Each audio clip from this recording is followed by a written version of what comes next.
Disappointed, are we?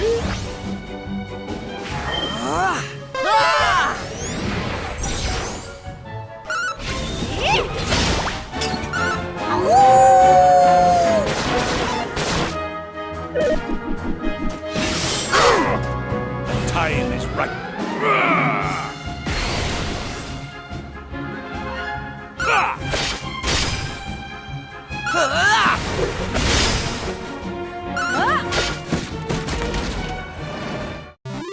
We did it!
A splendid display.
Fine.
Thank you.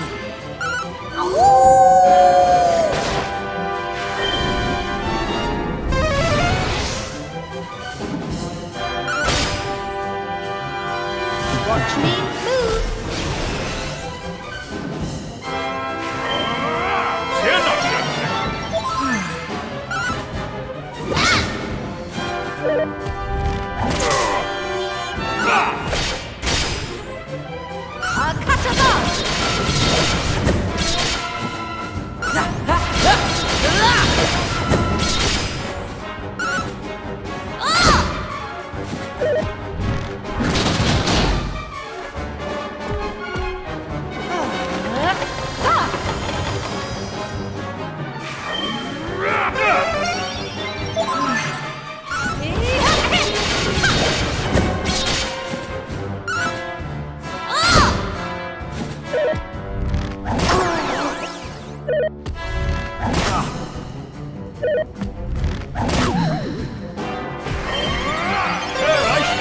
My gratitude.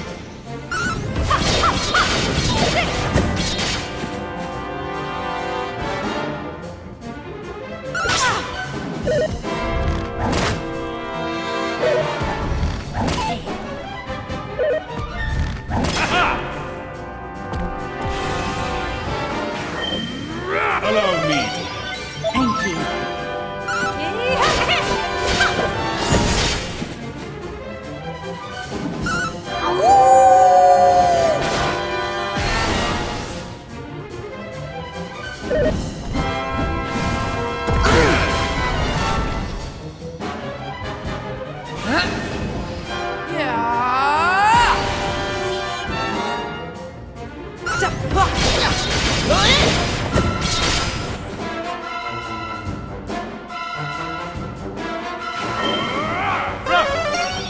Thank you.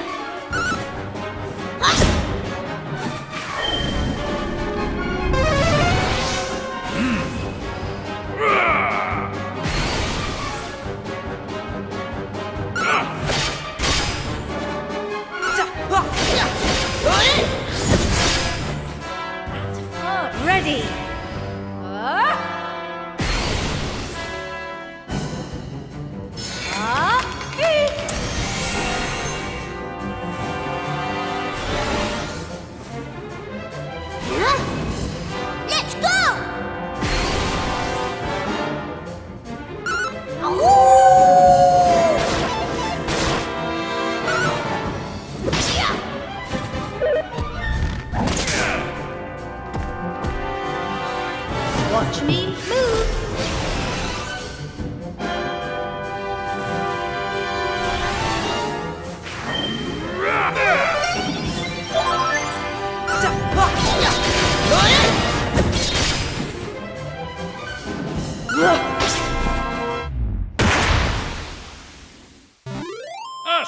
splendid display.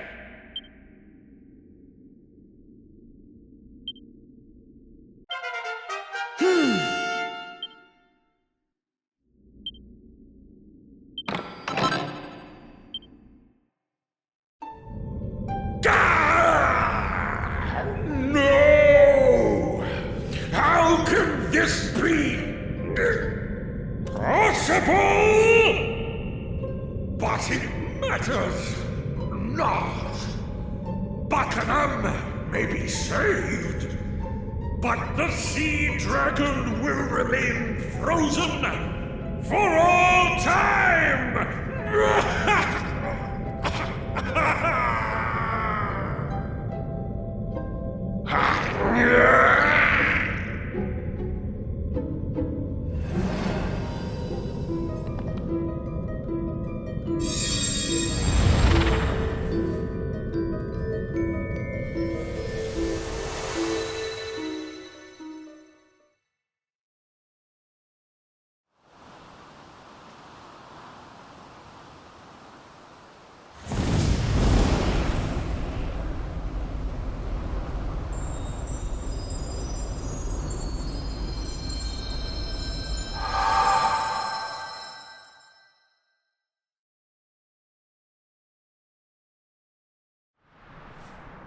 Hey.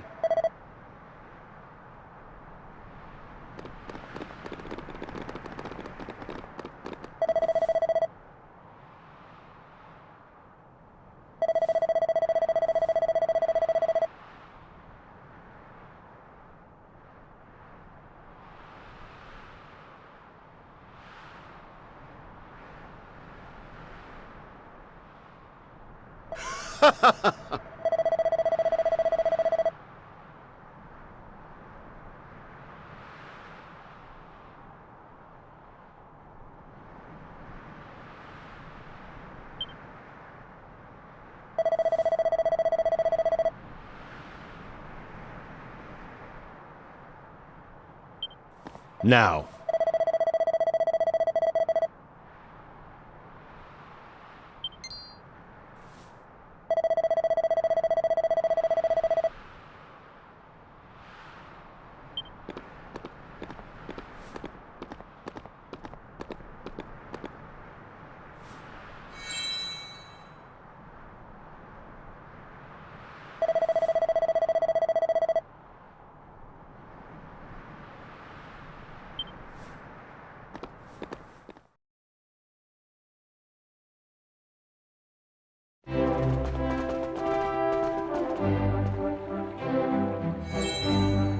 Now.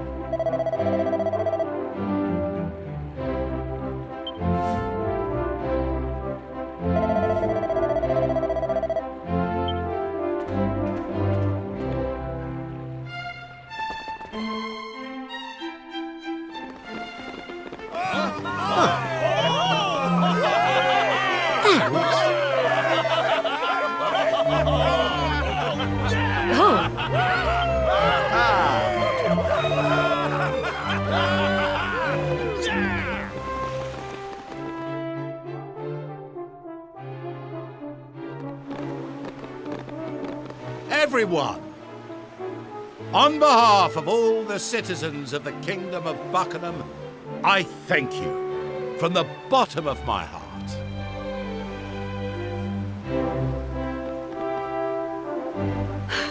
King Buckingham! Lady Anais has disappeared! And they found this weird old man in her bedroom! Weird? How dare you? And just who might you be, if you please? If you shut up and listen, I'll tell you. I am Scuba, king of the seabed. I was sent here by the water spirit herself. I brought a message for the people of Buckingham. A message from Anais. A message? Why would you be delivering messages for Lady Anais? King Scuba, was it? An excellent question. And here's your answer. because she's living under the sea with me now. She jumped. I knew it. Oh, how could she have been so rash? Oh, stop your snivelling, man. The only one who's jumping here is you, to conclusions. If you know Anais at all, you'll know that she's been doing very little lately, except praying for the Almighty to reunite her with her beloved Sharkeye. Unfortunately, the poor fellow's ship is frozen solid, and it's likely to stay that way for all eternity. Even if the Demon King were to be defeated, it would take centuries for the ice to melt. It goes without saying that she doesn't have much hope of living that long. But that didn't stop her praying. She said she'd do anything to be alive when her beloved finally thawed out. Anyway, somehow or other, her pleading made its way down to the seabed.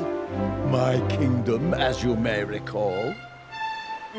Now, I'm not a particularly powerful king, but I do have one rather impressive ability. The ability to grant life to any creature in my kingdom for as long as I see fit. Well, Anais was determined. She was willing to come and live underwater as long as it meant that she might eventually be able to see her husband again. So when your heroes here beat the monsters up in that tower and lifted the curse hanging over the country, I thought it might be a good time to come and fetch her. I had no idea she would go to such lengths. Well, she did, and there's no turning back now. I was able to turn her into a mermaid, but making her human again would be beyond my powers. She knows this, of course, but that was the sacrifice she was willing to make in order to see her husband again. Now, as for her message, she wanted to say thank you to you, King Buckingham, and to all of your subjects. And she doesn't want you to feel sorry for her.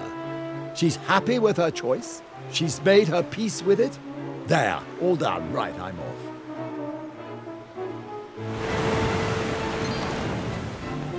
Wait, I must ask you something before you leave. What became of the child that Anais was carrying when the kingdom was plunged into darkness? Well, I don't know for certain, but I have an inkling. You see, the Sea Dragon and all its crew have enjoyed the personal protection of the water spirit since ancient times.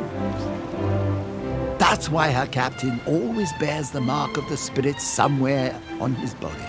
It's passed down through the generations.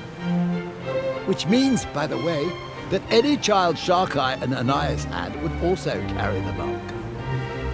But I digress. I have a sneaking suspicion that Sharkeye's child wasn't abducted by the Demon King, as some say, but was in fact spirited away by the water spirit for its own safety.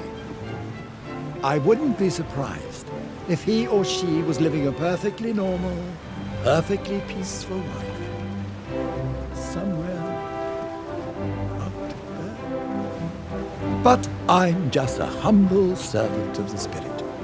I don't know any of this stuff for sure. Anyway, I'm glad to see the darkness got lifted and that we're no longer sealed off from the world and everything. Water spirit's blessings and all that.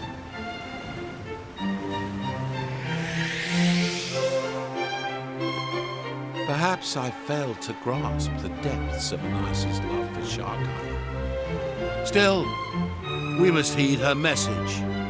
We must not feel sorry for her. She has taken her fate in her own hands. It is time we did the same. The palace lighthouse must be lit. Please, follow me.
It seems the time has come for us to say goodbye.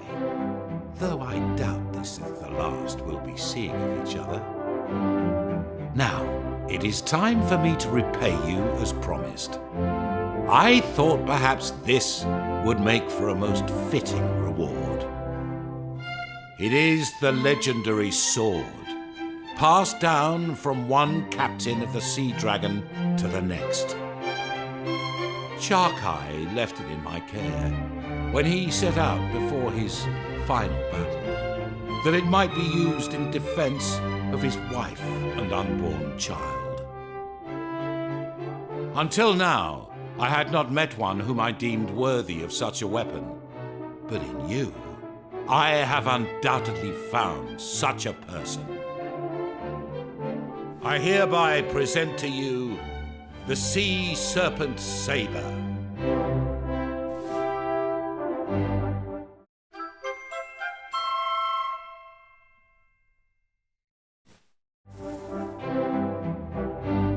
You wielded well, just as I had expected.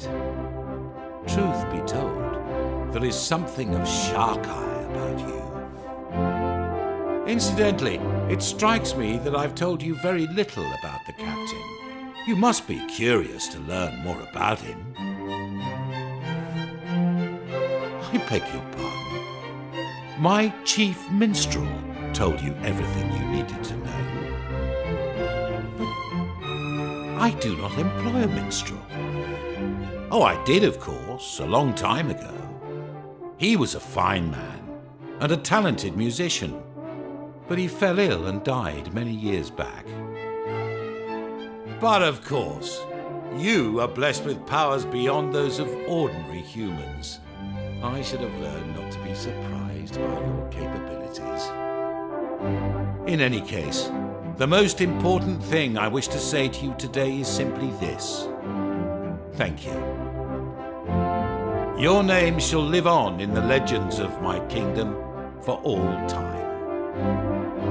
And not only here in Buckingham, I believe the dwarves also have reason to thank you. They would be grateful for the opportunity to express this gratitude in person. Perhaps you should pay them a visit before you leave.